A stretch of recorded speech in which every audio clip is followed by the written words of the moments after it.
think it looks good. Look at that. Not too shabby. That crappy, what, $40 welder? What's up, everybody? Welcome back. It's day 2. Here we go with the clutch and flywheel. Before I start this video, I want to remind you guys about the giveaway I have going on. And also, I want to show you guys about a giveaway that my friend has going on. This is my buddy here. You can find him on Instagram at Roarster. Remember, that's Roar. There we go. Now you guys see it. Roarster27. And this dude is giving away this motorcycle. He's raffling it off. It's $80 a ticket. He's going to do 100 tickets, so that'll put, you know, $8K in his pocket. And it's a 2015 Yamaha FZ-07. So, you know, 700, basically 689 cc. It's got low miles on it. You can see, you know, lots of pictures of it here. You can go to his Instagram, check it out. You can DM him if you want to enter into it. He's got less than 8,000 miles on the bike. My homie here is going through a bit of a rough patch. So the whole reason why he actually wanted to raffle this bike off was to pay for a surgery for his grandma. And unfortunately, I believe night before last, his grandma passed away. And you can see here, beautiful old lady. Rest in peace, Nana, as you can see there. Sorry for your loss, bud, if you're watching this. But you can see here he's got an update to the raffle. So rather than it going to pay for the surgery, it's going to be paying for funeral expenses. So I think this is a really noble cause. Normally I don't plug other people's stuff. If you've watched any of my 150 plus videos, I usually don't plug other people at all. So this to me is a real good cause. If you guys got 80 bucks and you want to enter this, to win this bike, this is a good stand-up dude. I trust him that, you know, this bike will be given to whoever wins it. I hope I win it. I'm going to enter for sure. So, yeah, there you go. If you could do that for me, go check him out, show him some love, and let's get on with our video here. All right, so in filming that last clip, I actually had everything set up to show you guys the transmission going in and all that crap. And I failed miserably. The light was terrible. I didn't finish the video. There was no outro for it. It was pretty slapdash, and there's a million videos about putting clutches in and putting Miata transmissions in. Greg, the Car Passion channel, has done pretty much everything that you're seeing me do here. So I don't really see the point in doing that. Let's just move forward, though. The Miata is completely assembled. It's got all its fluids in it. I do need to burp the coolant, and I guess it doesn't have all its fluids because the hydraulics are not filled yet. And I'm waiting to do that because today I'm tackling some exhaust stuff. Now, if you remember in the video where I was telling you guys about how I built an exhaust, a full entire exhaust for $100, that was a thing. I went to O'Reilly's parts store. I bought a couple of the, oh crap, what the hell, V-band clamps. Bought those off eBay, real cheap. Once they showed up, I bought 2 elbows from China. And that's probably how I got the Rona. But that, you know, these 2 stainless steel, this is one of them. And then the other one, which I painted, but that's this ugly boogered up deal. And here you can see my welds. I actually did not have flux core wire, and I screwed up a whole bunch of this stuff. You know, there's the bung, which I do need to get another bung. I'll probably just go get a bolt, or I mean not a bolt, a nut that threads into that. I can't remember what thread pitch is. If I remember, I'll put it down in the annotation. But as you saw over there on the table, I actually have an idea for something way cooler. This is a drift car. This is not meant to be a daily driver. This isn't something that I care a whole lot. Here in Arizona, we have no inspections. Where I live anyway. Down in Phoenix they do, but up here they don't. We have no smog, no air quality crap, nothing like that. And this isn't going to be a car that's driven heavily as far as like, I don't plan on putting like a lot of miles unless it's play miles. You know, this is my play thing. And I'm not even sure if this engine's going to last very long, guys. I mean, to be honest, I may blow it up. I do like breaking stuff. As my brother told me yesterday, I called him up, we FaceTime. I said, man, you know, I want to have fun with it, and I'm going to try not to break it. And immediately cuts me off. He goes, liar, liar, you love breaking stuff. I was like, yeah. Okay, you're right. I built the twin turbo Chevy, spent about a month and a half or so doing it, blew it up in like 4 hours of driving it.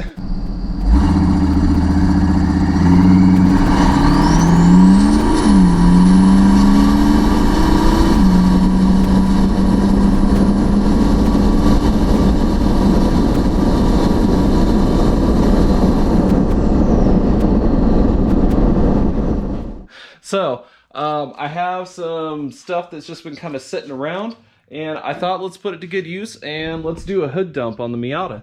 So right here is this cavity, and again, another reason why I want to do this, if you guys watched Ricer Miata on his last video with the Ricer Miata, he actually melted this right here. So I am going to make, you know, a nice little shield that'll go here and protect whatever, and rather than have it go this way, I'm actually going to try to follow this body line right here, or frame line, or whatever you want to call it, the engine bay line, the chassis line. This here, I want to follow this and try to make something that'll actually block that turbo off right there. But the reason why, and I'll show you here in a minute, is I'm actually going to have it come up right here, and boom. Now, one of the biggest driving factors of doing this is these V-band clamps I got, they leak really, really, really bad. And as you can see there, it was blowing out both sides. Okay, now this was actually at the turbo. So this was, you know, the piece that, which it fit perfectly. Everything was good if I welded it better and if I used a little bit higher quality V-band clamps, or if I did something to maybe sleeve the inside, which I'll show you again here in a minute, that I did on the other V-bland clamp. I just woke up, guys. Still pretty early, and I wanted to get something cracked out though, because it's been almost a week since I did anything. I took 420 off, and then a couple days, and then yeah, it was fun though. Woo! So now I'm getting back to this here, and yeah, it's kind of a waste of exhaust parts. I mean, I could figure out a way to utilize that for something else, but we had this huge pipe going all the way back. That's what she said, and I just thought, it's excessive. Why do that? Why not let's just blow flames out the hood? Sounds fun to me. So I'm going to put big old dump pipe right here. These are going to be going away here soon, and I will have the COP set up, the coil on plug system. And rather than like everybody else, they point their wires this way, I'm actually going to try to point them this way or a different direction, but more orientated toward the, oh, that's my neighbor's lovely straight piped piece of crap little Ford truck. I mean, it's trooper, it gets them everywhere, but man, listen to that thing. I'm in my garage. Usually you can't hear very much unless it's like right in the driveway. Ah, that thing sounds like crap. Anyway, I'm gonna try to have them facing this way in a nice clean harness that just kind of goes this direction. And this is the igniter where it has to wire up to. So this is what I'm concerned about, making sure all the wires face to. I did already turn the starter over just to ensure everything was good, because you know, everything's in. And so, you know, the wheels are on, diff's on, this Savage shifter, which unfortunately I don't talk to the person who gave me this anymore, but super cool dude who hooked me up with that. And it works really, really well. I sat in there, and I mean, as you saw, I'm just, you know, I'm barely, oh, come on. There we go. It's just very minimal effort, very solid. Highly recommend doing something fun like that. What's cool too is you see how it sticks out right there. Look at that. So when you're looking at the car head on, you're just gonna see a little bit of like golden ocean and a red little boat sticking out the top of a bottle. I'm gonna have to make sure that that gets covered whenever I go places, because I don't want anyone to steal that. So, yeah, that's where I'm at. Everything seems to be sealed up real good. You can see I have this exhaust wrap crap, and that will help hopefully protect this elbow right here. We've got, you can see the O2 is right there. So let's get over to what I'm actually going to use, and that's this guy right here. What I did, you can see there's a little sleeve piece there, and you see how it stands off. So what I did was I actually sleeved the V-band clamp so that it fits inside here, which has like a little bevel on the inside. I don't know if you guys can see that. Let me grab the light and I'll show you. You can see there how it has like a little bevel type thing happening there. So what I did was I took that pipe and I pushed it inside the V-band clamp, and now it'll be, you know, like a little sealing sleeve, and we won't have any more exhaust leak there, so that way the AFR will actually read right. Because after seeing this and knowing that the O2 bung was right here, I can guarantee this was leaking really bad. You can just see where it was blowing out, which means this one was leaking real bad. This one's leaking. I mean, everything was leaking really bad. So we were not getting proper AFR readings. And that means anything I did for tuning is likely crap anyways, and I'm gonna have to redo it all over again, which is whatever. But regardless, she's all together. Like I said, I did turn over the starter. Everything worked good as far as that was concerned. I just didn't fire it up yet. Is that beautiful? And yeah, I'm just gonna, well, I'm gonna go check on my kids, see if they need me to do anything for them, and then I'm gonna come back out. I'm gonna weld this and put it back where it was. I guess I moved it, so I might as well just show you. But yeah, that there. So I did shave this down at an angle, as you can see there. And the reason why was to make it so that versus just sitting straight up like this, it's gonna sit angled and kind of curve this way. And I'll show you more when I actually get it on there. Just need to weld, you know, tack this up, make sure it's all good, and then do the same thing here. I didn't see the point in running a bigger pipe because it's so short. So to help us get better AFR readings, I left the 2.5 inch pipe, and I am going to, cause like this is turned down like to the inside. There's like a lip there. I'll shave that off. There won't be that. And I'm actually probably gonna like pie cut it sideways or whatever so that it's flush with the hood. Maybe let it stick out just a tiny bit. And due to the fact that the motor mounts are pretty much solid and it's got poly bushings everywhere, the motor's not really going to move much. So I won't like do any of this or anything. We should be able to cut a fairly small hole, and it'll be neat. Hopefully we'll just see some, sorry I smacked this on the there. Hopefully we'll see some awesome flames. But give me just a minute to get some stuff set up. Let me get this welded and we'll be right back.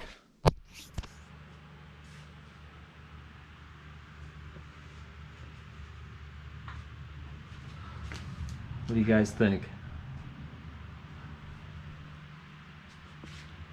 Pretty sure we have to cut it somewhere like right in here for it to fit, but I think it's perfect. It's gonna shoot flames out this way. All right, so I'm back. I've got everything done. Got the O2 bung welded on here. This is actually from a spark plug defouler, and I just have this hand tightened in there. It'll be fine. Got a good enough seal. I don't know if you guys can see down in there, but that's this is a 2.5 inch pipe. Nothing real crazy fancy. I kept it small like that. That way we wouldn't have too much atmospheric roll. It's kind of a weird term. Some people call it something different. Basically the idea is that you don't want to have it to where air is coming inside and disturbing it. And being that we have such a short pipe, we really shouldn't have to worry about the heat being too much of an issue. I kind of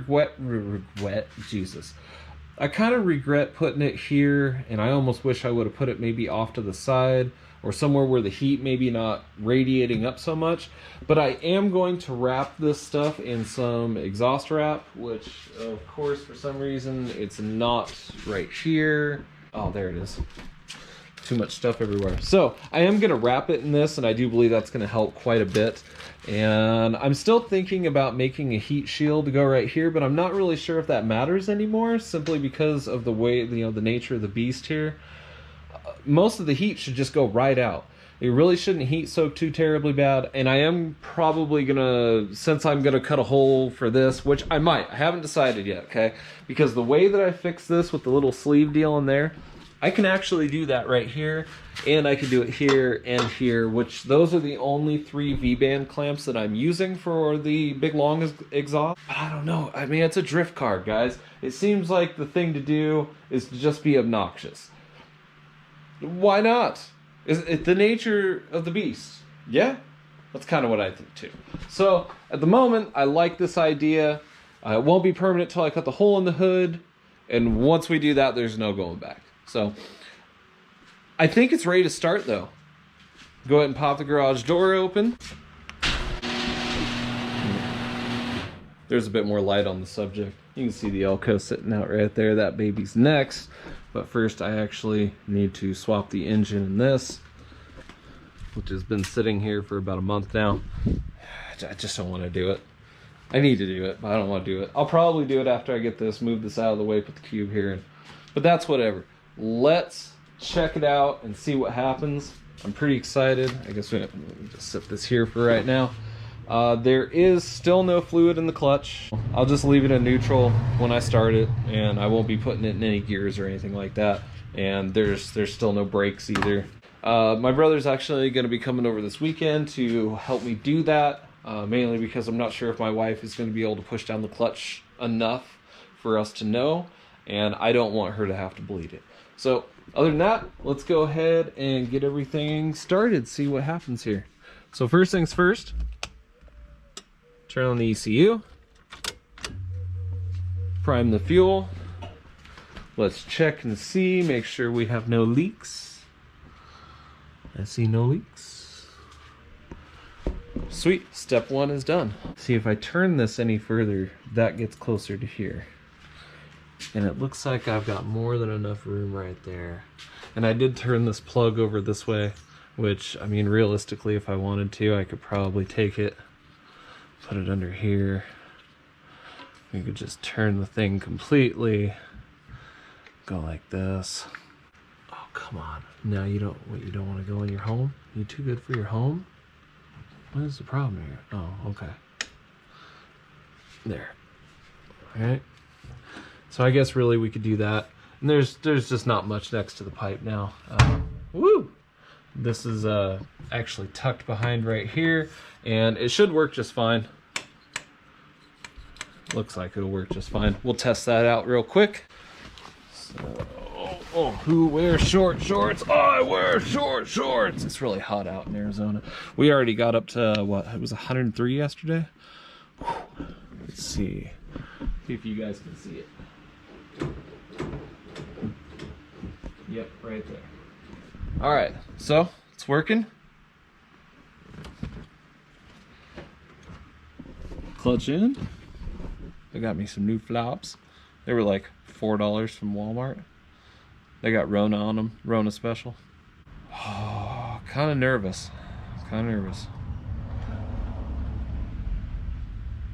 Neighbor just showed up. All right, here we go. Let's see what happens. Oh, yeah, everything's plugged in.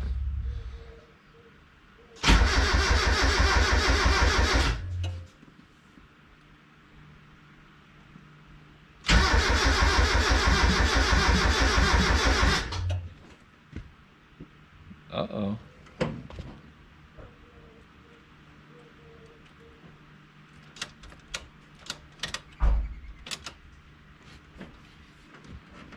Clutch in.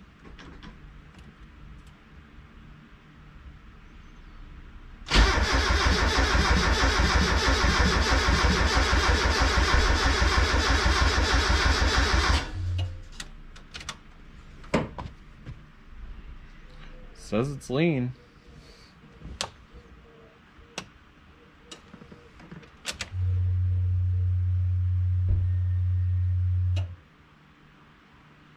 That should have primed it. Did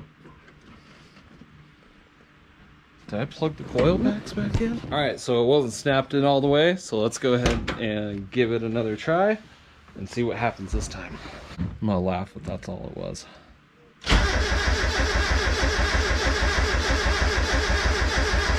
All right, so I'm gonna start filming a video. You're gonna be in it because I'm talking to you. Okay. All right, so bye, sweetie.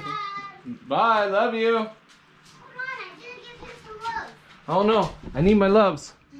Hurry, hurry, hurry. Yeah, they're going to leave it. Mwah. Love you, boy. Love you. Be good. Okay.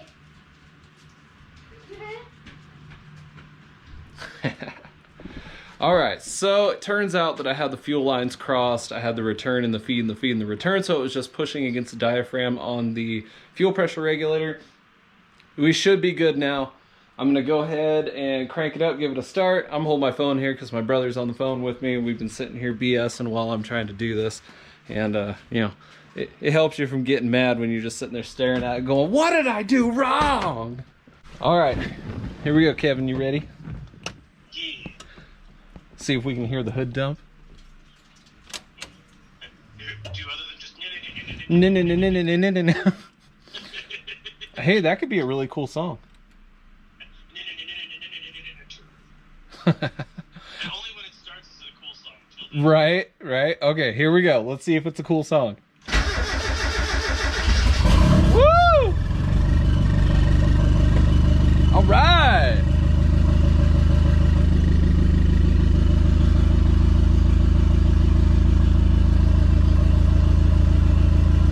sounds like you have a car again. Sounds like I have a car. The hood dump really isn't that loud. I mean, that's idle, of course.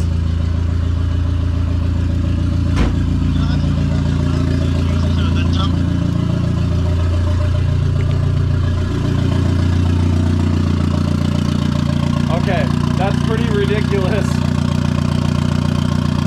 I don't even think I can hear you anymore. Oh, there you go. Yeah, I can hear you a little bit. But it's running. That's all that matters. Woo! Good AFR. Good fuel. Oh, oil pressure's looking really good. All right. Woo!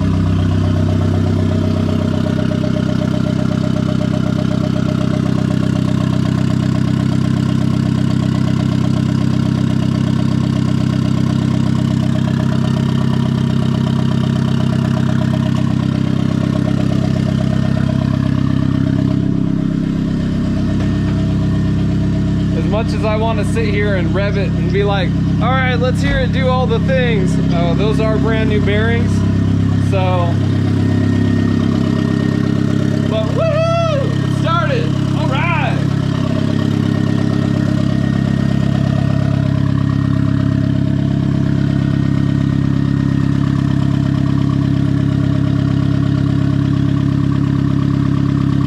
Actually, it looks pretty good.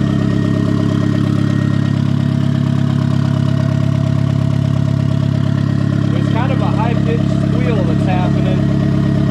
Not real sure what that is. It's not like a squeal, it's just like a high-pitched hum. For all I know, that's coming out of the turbo. Yeah, it really could, that could just be the turbo sound.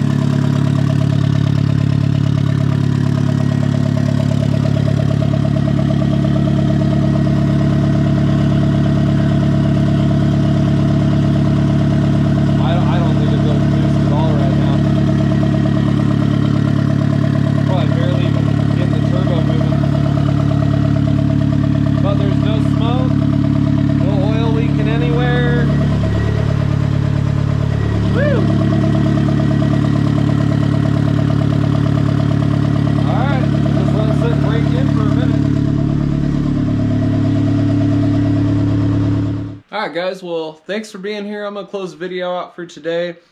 Do stay tuned for the next one because unfortunately I did find an oil leak. I'm not going to show you guys where yet. I'll just show you in the next video, but unfortunately we're not done yet. I was just stoked to hear that it fired up. Funny that I crossed the fuel lines. Now I know that apparently these things are backwards. Doesn't make any sense because this one here is over here. This one here is over here. So I thought, you know, the orientation of how the fuel lines are right there, that's how that was going to be. Turns out not. Everything else worked great. And in fact, even with the issue that we had good AFR.